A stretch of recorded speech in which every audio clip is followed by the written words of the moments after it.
Coming to you live from our studios in Belize City, this is the evening news on Love Television for today, Monday, August 1st. We'll get started with a look at the stories making the headlines for today.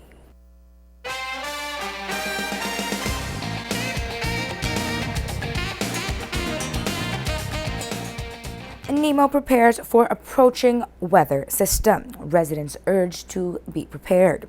John Saldiva loses responsibility for the police department as Prime Minister Dean Barrow announces changes in the cabinet. Man who was accused of running down a senior public officer appears in court. New police minister speaks of challenge ahead. And former immigration CEO reportedly denied entry into the U.S. Good evening with the Monday edition of Love Television's Evening News. I am Taryn Butcher. All eyes are on the approaching weather system in the Caribbean. NEMO has been watching the system and issuing advisories to the public since yesterday. Love News spoke a short while ago with the chief meteorologist, Dennis Gonges, who shared the latest information. The system has not developed into a tropical storm as yet. It's quite likely to develop to a tropical depression or tropical storm within the next 6 to 12 hours. And it continues to move westwards at about 20 to 25 miles per hour. On the present track and at that speed, we should start feeling some effects from the thunderstorms come Tuesday night or early Wednesday morning. All indications are that it's heading basically in this general direction. You mentioned that by tomorrow we should start feeling some of the effects. Tuesday night into Wednesday morning, right? Mm-hmm. Okay.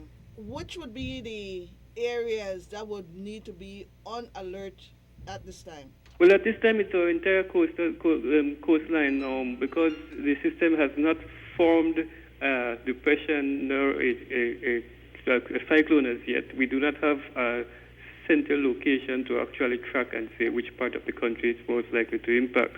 Therefore, it's the entire coastline, the entire coast of Belize, and that we should be concerned with at this time. If it arrives as tropical storm, you're saying more than likely when it hits us, what is it that we'll be looking at? Most of the forecast, the intensity forecast for this system has it around 50 to 60 miles per hour winds at landfall. However, we have less confidence in the intensity forecast than we have in the track forecast. Therefore, we're thinking about 50 miles an hour winds to between 50 and 60. So at this time, what would be your advice to Belizeans?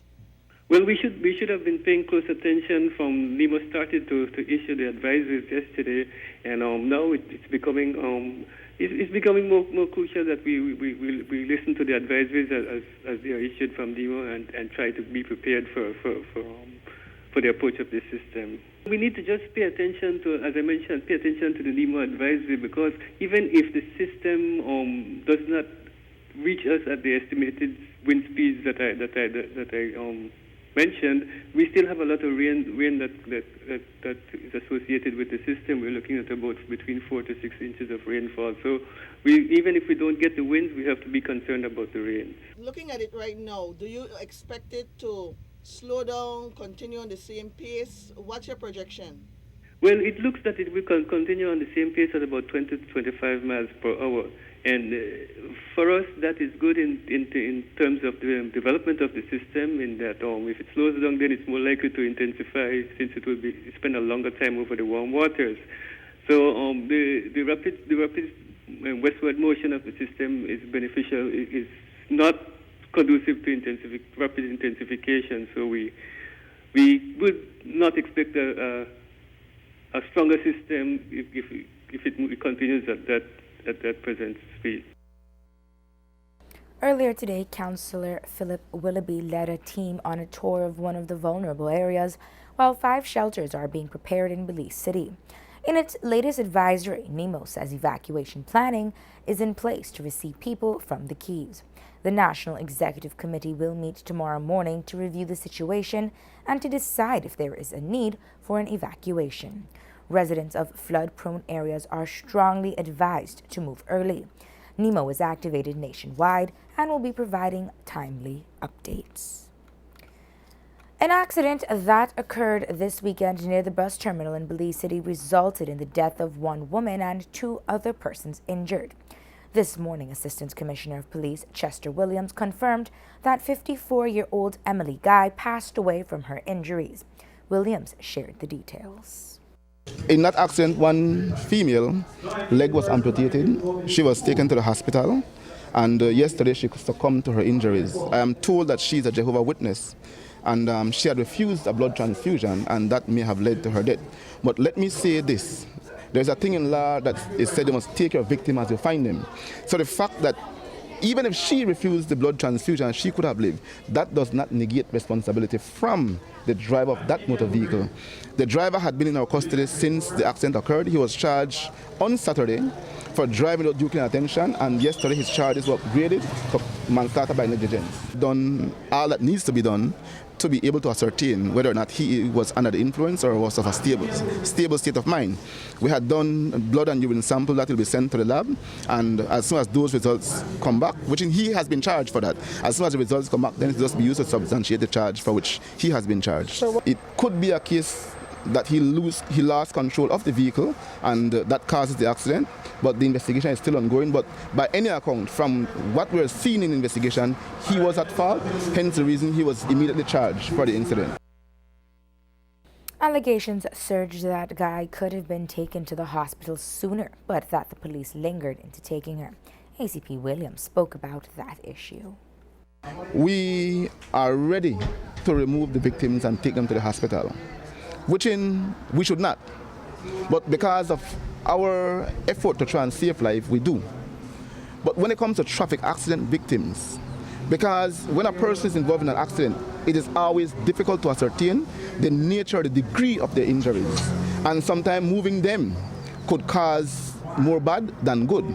So because of that, we always prefer for the people, the professionals from birth, to do so because they have all the equipment in terms of the slab that they are put to lay on to stabilize their spine or their back, as the case may be. We do not have those things. So it is always best, once it's traffic accident, we do our best to ensure we wait for the ambulance to come and take those persons to the hospital.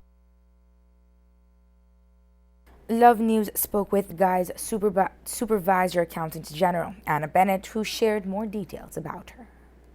She has been a member of the public service for over 34 years. She has been a finance officer. She worked in the post office department for over 25 years. She was with the Belize Defense Force for a short period of 2 years and almost 10 years with the Treasury. She was a quiet person, very serious when it comes to her duties. She was a church-going member, and she was looking forward for retirement, which would have been early next year. At this point, I want to say that everyone, including her immediate family, is all shaken up because nobody at all expected something like this to happen to her. It's a tragic loss for both for the family, for the Treasury, and for the wider public service. 29-year-old sales consultant Victor Mason Gibbs, a resident of Mex Avenue, appeared in court today where a total of 6 charges were read to him. Manslaughter by negligence, causing death by careless conduct, drove a motor vehicle with alcohol concentration above the prescribed limit, and 2 counts of negligent harm. 2 other persons were injured in the incident. On Saturday evening, July 30, a Honduran national was murdered in Hattieville. Police say that the murder occurred when 3 individuals were socializing. The assailant claims that the victim came at him with a knife and he acted on self-defense. Police have not been able to ascertain the version nor if there were any rivalries between both parties. Assistant Commissioner of Police Edward Broster spoke about what the investigation has revealed. On Saturday, July the 30th at about 4:50 p.m., Hattieville police responded to a report of a fight at mile 14 on the George Price Highway. Upon arrival at the location, they found one Giovanni Armando Rosales, 44 years, a Honduran national who resides at number 14.5 miles on the George Price Highway, with a large chop wound to the back of his neck, one on his shoulder and one on his right arm. Birth ambulance responded, where they pronounced Mr. Rosales deceased. So far, our investigation has revealed that Mr. Rosales was socializing with fellow co-worker when conflict transpired, which resulted in his death. We have since detained a Guatemalan national who is a construction worker for this incident. He has given a caution statement and he is claiming self-defense, and we have forwarded the case file to the DPP for further guidance, being that the individual invoked self-defense in this incident. The assailant claims to have been attacked and had to act on self-defense, yet the victim was chopped 3 times. ACP Broster spoke about the weapon recovered and that they believed was used in this murder. We have recovered a machete with which apparently have on substance we believe to be blood, and we believe that that was the weapon that was used in this incident. Based on the evidence that we have gathered so far and present to the Director of Public Prosecution, we will be awaiting her guidance as to if and what charges are to be laid on the individual. The response was quick. I can tell you that because I was called and informed that there was a fight for which Hattieville police responded to, and by the time they got there, it was a murder investigation. Police have been unable to locate the third individual that was socializing with the 2 men. It is alleged that he has fled to Melchor, Guatemala. Prime Minister Dean Barrow has announced changes to his cabinet. The news of a special cabinet sitting began circulating last night. Some had speculated that it had to do with the upcoming weather, but by this morning, we were hearing that there were rumblings in the government's cabinet. Those rumors were confirmed at around 11 o'clock this morning while cabinet was in session at the administration building in Belmopan. After waiting in the hot sun for the ministers to exit, we informed that the Prime Minister would be holding a press conference to speak of the changes. Ministry of National Security will be divided into 2. A standalone Ministry of Defense and a standalone Ministry of the Police. The Ministry of the Police will be headed by Senator the Honorable Godwin Hulse. So Senator Hulse becomes the new Minister of the Police. Minister John Saldivar becomes the Minister of Defense. Minister Hulse continues as Minister of Immigration, but gives up the Lands Ministry, the Natural Resources Ministry, and to take over that ministry, the Attorney General will be made a senator and then Minister of Natural Resources. As the press release indicated, all other current ministerial assignments remain unchanged at this time. Last Friday, during a press conference, Prime Minister Barrow had stated to the media that there is not sufficient reason or evidence of wrongdoing on the part of Minister John Saldivar to strip him of his portfolio or to take any disciplinary measures. With the news of the cabinet changes, the question on everyone's mind was, what did the Prime Minister find out? Without being asked, he spoke of the reason behind the changes. Before I take your questions, I should start by saying that I met with Minister Saldiva this morning before the special cabinet meeting. Notice for that meeting only went out after 7 last night. I've of course been reflecting on the situation for a while and spoke to you immediately after I came in on Friday. At that time, I indicated that the situation was still fluid, was still evolving. I had, of course, already been more than halfway towards the point where I knew that I would have to, and in fact decided to take action. One thing to make absolutely clear, and then we can go straight into your questions. I said on Friday that at that juncture I was not prepared to move because, optics aside, I did not think that anything that Minister Saldiva did amounted to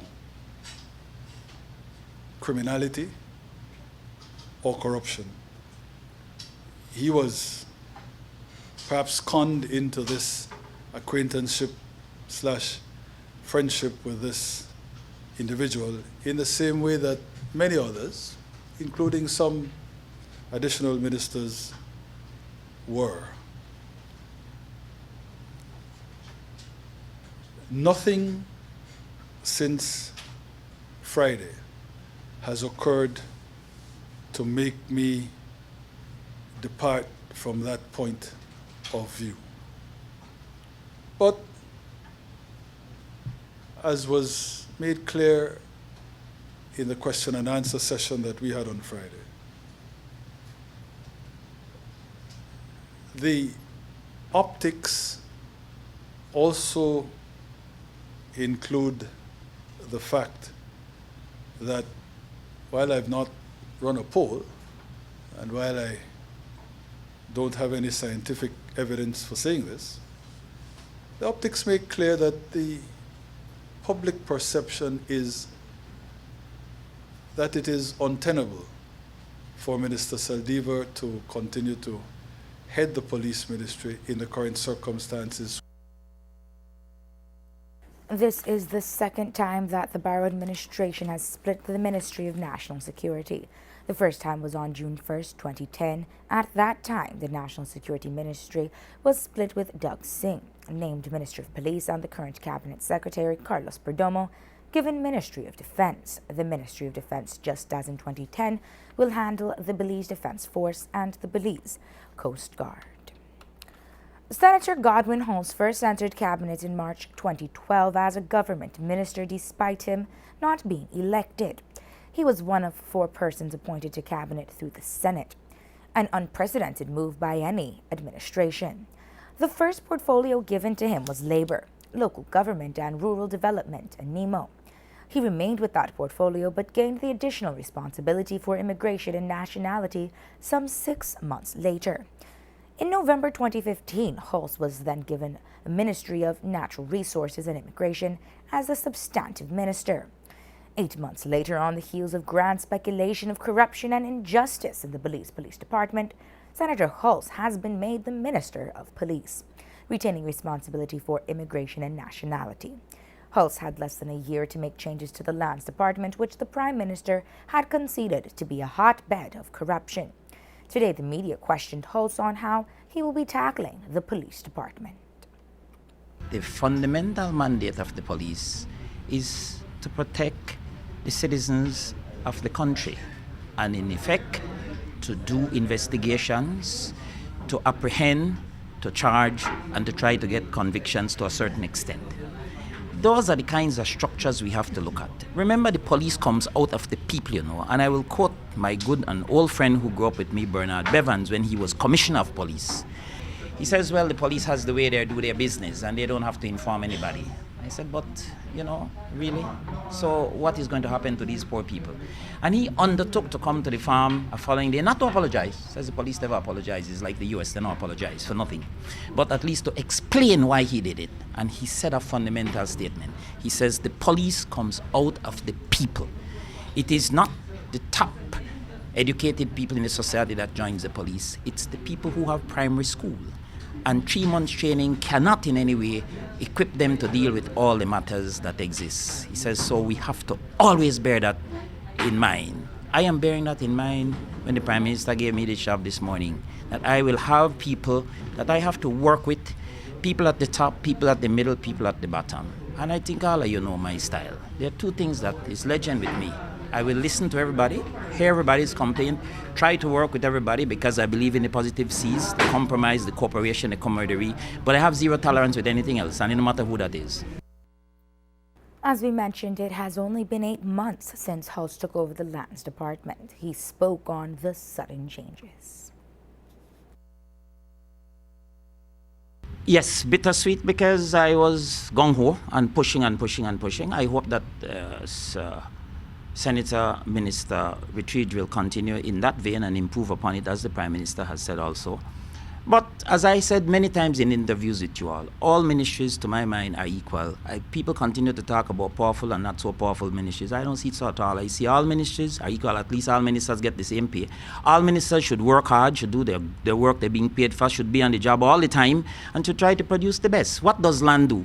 Land ensures that people get their property. In fact, Jules, you were a victim of a long outstanding matter which you got addressed. Am I not correct? 13 years or something like that. So far, I started with 97,000 outstanding items. I'm down to 50-something thousand. And in that short time, I have signed close to 4,000, just under 4,000 leases, grants, titles, all sorts of people's matters have been cleaned up. Who walk in that door and say, I've been trying this for 12 years, I've been trying that for 10 years, this hasn't happened, and we've cleaned it up. Was lands indeed a hotbed of corruption when you found it, as the Prime Minister has said? Oh yes, everybody know that, man. That is public knowledge. Lands was a private business masquerading as a public department. Everybody know that. People, you don't think no get up there if you no pay somebody, and I am not saying anything at the top. I'm saying that is from the bottom. You don't get your thing up unless you pay somebody, and it's just messy. You go to land right now, it's as calm as ever. You don't see anybody there. And all the people who used to hang out there and control the thing, they disappeared. John Saldiva is now the Minister of Defense with responsibility for the Belize Defense Force and the Belize Coast Guard. Attorney General Vanessa Richridge will be made a senator and subsequently the Minister of Natural Resources. It is unclear as to which Senator Richridge will be taking over from. Prime Minister Barr was hesitant to say who will be removed from the Senate, as he or she was yet to be informed. Eastern Division Police made 2 separate discoveries in Burrell Boom and Lord's Bank this past Friday. Police confiscated a .45 pistol in Burrell Boom. In Lord's Bank, police found a hefty amount of marijuana. Assistant Commissioner of Police Edward Broster shares the details of the gun discovery and its believed intended use. Friday, the Burrell Boom police confiscated a .45 pistol in the Burrell Boom village area. One person was arrested. I'm not quite sure if he has been charged yet, but if he has been charged, I will give you the name in a few. We suspect that the .45 pistol was used in the commission of a robbery earlier last month, or late last month in the Burrell Boom area, yes. Police stated that the person who'd led them to the weapon will not be charged, as he did so in faith of a good citizen. More than 1,300 grams of marijuana were discovered this Friday. ACP Broster also spoke about the discovery. In the Lord's Bank area, the police discovered 1,375 grams of cannabis in the Hollywood area. This was found property for which they were doing operations in that area and discovered. The marijuana was found in several black plastic bags hidden in a bucket, buried in the ground in the Hollywood area. Our Royal Rapid Response uncovered that based on intelligence gathered.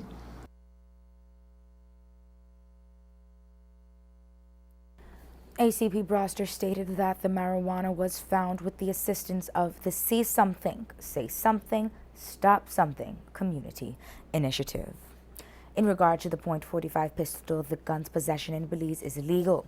Police said that if there is evidence connecting the owner to the robbery it was used in, a charge of robbery could be charged to the possession charge. 2 weeks ago, on July 13, 2016, 30-year-old Dwayne Hyde knocked on his home's door frightened for his life, claiming that someone wanted to kill him.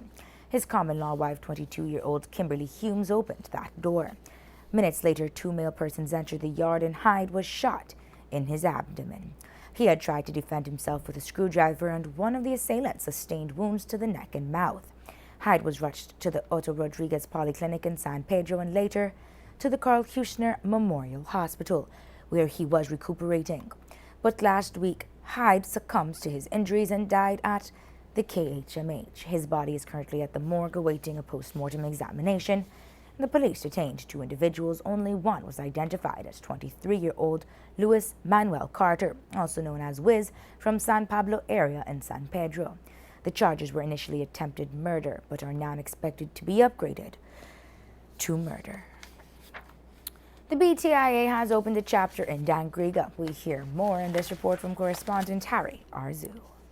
The Belize Tourism Industry Association, BTIA, Dangriga chapter, held an official ribbon-cutting celebration to mark the inauguration of Dangriga's first Tourism Information Center last week Friday. In attendance were the Mayor of Dangriga, Francis Humphreys, BTIA Executive Director, John Burgos, BTIA Chairlady, Dangriga Chapter, Rosella Zabani, among others. Love News spoke with Zabani. Something that has been in the making for the past 3 years. It's finally completed now. We have a staff that is manning the center from 9 in the morning to 5 in the evening, from Monday to Friday. It is to be able to supply information to the tourists that are coming into town, so that they could know the different places that they could visit. So do we have a lot of tourists that come to Dangriga? We do have quite a few that passes through. Okay. And why they pass through is because there hasn't been enough information disseminated to them. As such, the information center is going to be an asset. There are booklets on Belize in English and Spanish, travel information for the entire country. There are also brochures for the different establishments in Dangriga. We have information on Pen Cayetano's museum and info center. There's also information on Niche and the museum, Dangriga Museum. BTIA is trying to get Dangriga on the tourism map. I've been trying to get it going for the past 30 years that I've been in the tourism business. And I think it's starting to come to fruition now. It's taken too long. And we're scheduled to, we're planning on a tourism expo for in November, around the 19th. And I hope that will also enhance the 19th of November celebrations. The center is located on the corner of Mahogany and Howard Streets, just in front of Eliobeni Park. Reporting for Love News from Dangriga, I'm Harry Arzu. Traffic is backed up on the Philip Goldson Highway as an accident has been reported near Mile 4 in the vicinity of Diamond Motel. We understand that emergency personnel have just arrived on the scene as a man is trapped under a vehicle. We'll have more on this in tomorrow's newscast. In the last few weeks, the news has been swamped with reports of Intelco Hill and the Outback Ranch on the George Price Highway. There are 2 properties that William Mason occupied and operated from about 2 weeks ago. Love News had attempted to get information from the Lands Department regarding the ownership of the properties and who they were bought from. It turns out that our request for information was delayed because the land papers are in a mess. Today, Minister of Natural Resources Godwin Hulse explained what they had found. Like all things that I do, I had asked my team to please look into the, 2 properties, the one here at so-called Intelco Hill and the one at Mile 31. And of course, there are numerous companies through which those lands have passed, various names of acquisition. I don't see any name that says Mason, or I don't see any name that says any of the other suitors that are throwing around. They're in various companies' names. I don't quite remember them. We are looking at those transfers to see if they were legit and, in fact, if the proper stamp duties were paid, etc. So that is still ongoing through the ministry. Will you publish a report? Oh, we're not afraid to tell you that at all once you find out what it is. Tell us, will you publish a report? But there won't be no report to publish. A report to publish means that you have done a very lengthy, sophisticated thing. We will simply say to you, this was the land, this is who got it, this is who bought it, this is where it was transferred, this was the stamp duty that was paid, and that's that, because that's public knowledge. We had also been looking into the address that Mason's girlfriend, Melissa Ferguson, had supplied on her Belize driver's license. Love News went to the home located at 331 Los Lagos on the outskirts of Ladyville Village, Belize District, but found that the home was unoccupied and undergoing some refurbishments following fire damages. In our search for answers, we found that the home belongs to Tanya Aguilar. We spoke with Tanya's mother, Anna McKay. My daughter owns that house for 15 years. She's been renting to Belize Medical College, and the house has been burnt out, I'd say about almost a year and a half now. And it's under construction right now. Now, this person, Melissa Ferguson, has listed your address, the address of that house, 331 Los Lagos, as her residence. Do you know Melissa Ferguson? Have you ever met her? Never met Melissa Ferguson. Don't know her until we saw the picture on TV. Don't know who she is. Had no contacts with her. And the house had only been rented out to the medical students? Only to medical students. Okay. So what do you think happened? You think perhaps, like you mentioned, they probably saw the house abandoned, or I don't know? I think they saw the house abandoned and they decided, okay, randomly they took that number. When you look at it, somebody else, could get hurt using somebody else's number. And then most of all, it boils down to license authority. How could you give somebody a number? There's no phone bill, there's no water bill, there's no electricity bill to prove that they live there. Seemingly, Ferguson supplied an incorrect address, and that now brings to light whether the requirement to present proof of address for a driver's license was circumvented by the Department of Transport. Love News is following up on this matter. One of the allegations being made against William Mason is the kidnapping of Lloyd Friesen, a Mennonite businessman of Spanish Lookout, Coyote District. The story was that there was to be an importation of corn for which Friesen paid Mason $300,000. The corn never came and the monies were never reimbursed to Friesen. When Love News caught up with the Chief Executive Officer in the Ministry of Agriculture, Jose Alpuche, we asked him if he had done any investigation into the corn issue or if he had questioned Manuel Trujillo, who was said to be the connect for Mason. We have checked last week when we first got wind of this allegation. We checked every record to find out whether any license was given for the importation of corn, and none was given. We do import corn for seeds only, and all the usual importers were issued license. Absolutely nothing untoward as it relates to especially the quantum that was alleged. So it appears the whole question of a corn importation was a phantom and a con because we had not issued anything. And that was verified. We checked it out properly, and no license was issued for the importation of corn. But is it a case whereby Mason was supposed to acquire the corn and import it to Belize for Mr. Friesen? Or is it a case whereby Mr. Friesen had already accessed the corn supply and Mason was in charge of shipping it to the country? I haven't the slightest idea, because I can say to you too that Mr. Friesen did not get a license. The only licenses that were given are to those that usually import corn seeds. Nothing else. We checked it quite carefully, and I've had reports from our people that absolutely nothing was given. So I really don't know about anything about corn coming in. And Mr. Friesen is known to import agriculture products? I really don't know. No, and I don't even know Mr. Friesen. I know of him, but I don't know him. And I don't think we've had. I've ever come across any importation done by him. Love News was at an agricultural function today in Belmopan where we met up with Manuel Trujillo. We asked him about his connection to and with Mason, but he told us that we are mistaking him for someone else and that he deals with only fruits and is unaware of what we're talking about. He rode off immediately from the showgrounds and denied us an on-camera interview.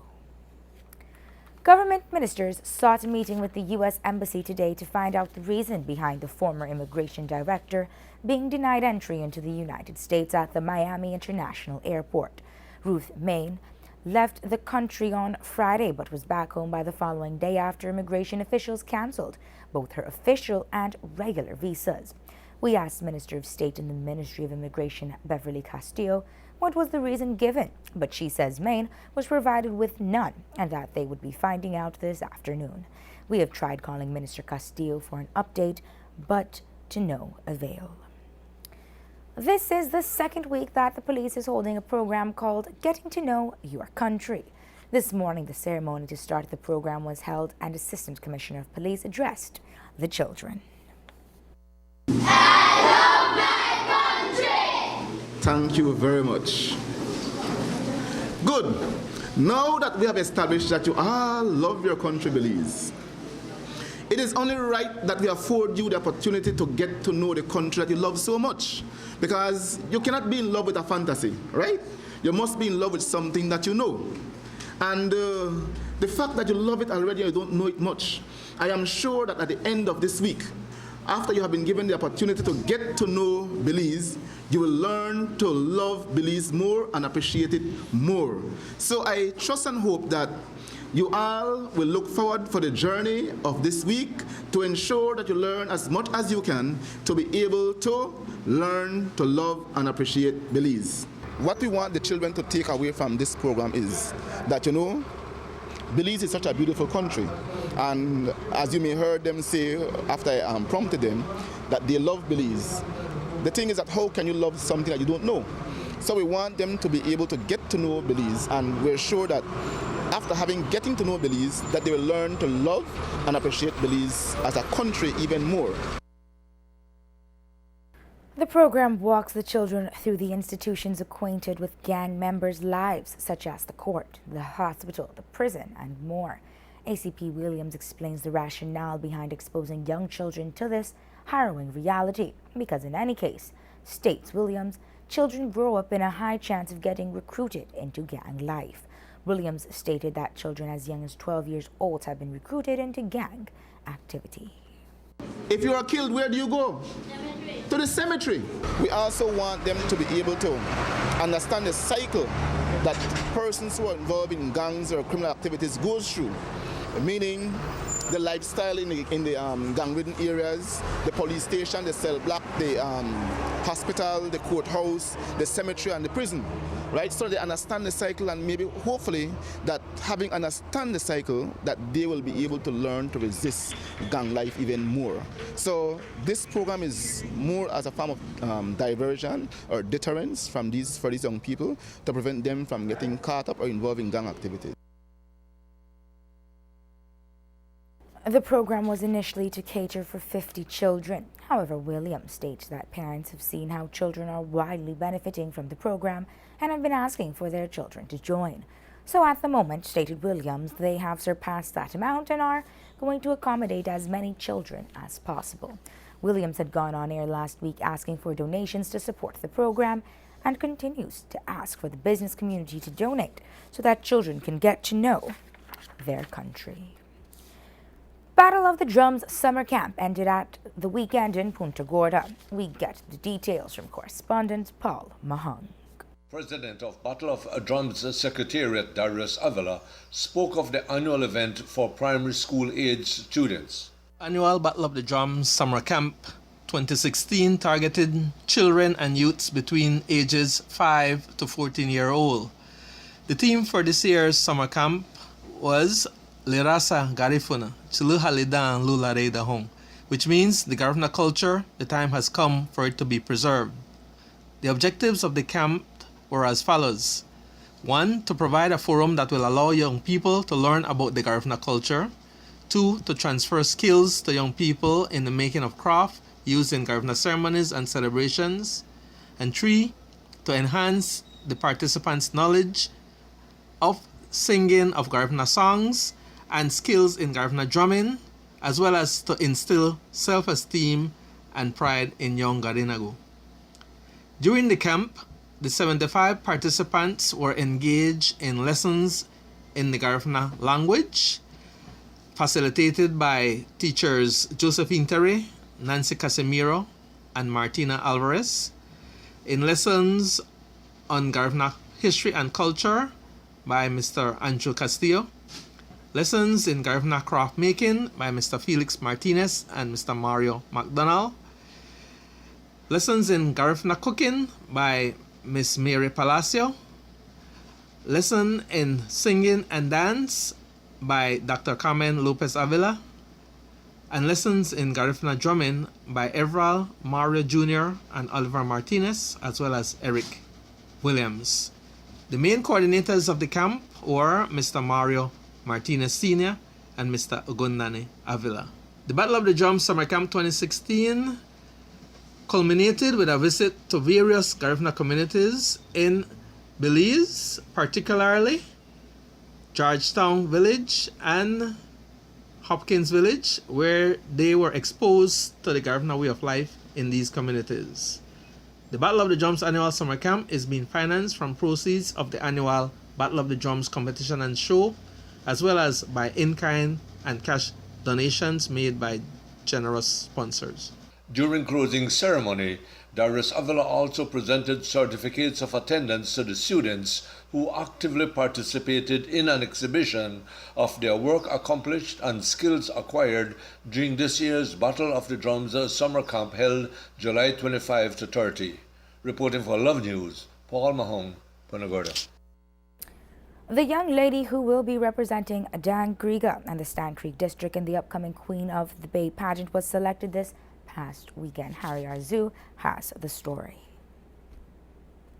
Lynn Castillo, Miss Caribbean Sea, is the new Queen of the Bay Stan Creek. She was selected from among 7 other delegates in the prestigious pageant that was held at Ecumenical High School Auditorium over the weekend. Sharima Usher Gwiti, former Queen of the Bay, was the pageant director. She spoke with Love News. The pageant hasn't been held in the last 17 years in Dangriga Town.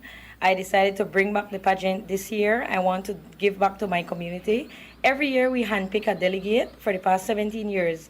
And this year I got a lot of young ladies wanting to enter the Queen of the Bay Stan Creek pageant. So I decided to do the pageant. Our lucky winner is Crystalline Castillo, who represented the Caribbean Sea. And her sponsors were Coco Plum Island Resort and Belizean Dreams. She will represent us on August 27th at Queen of the Bay Belize pageant. We hope to bring home the crown once more as Miss Fallon Kane.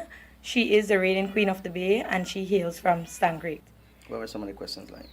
One of the questions, Crystalline, I think you can assist me there. The question was, what would I like to see in the next generation as it pertains to women? And your response was?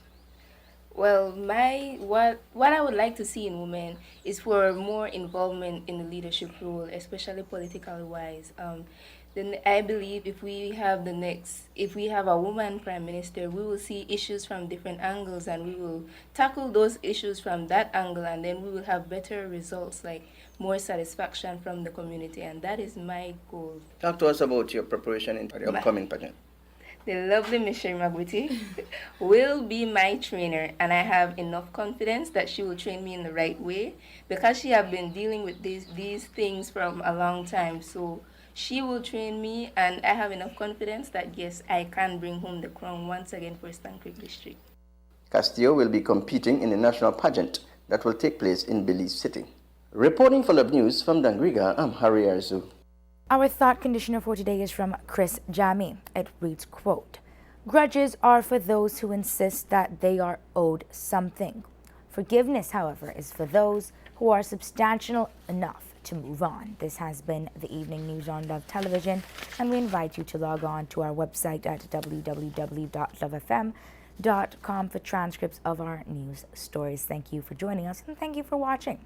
Have a safe and enjoyable evening. I am Taryn Butcher.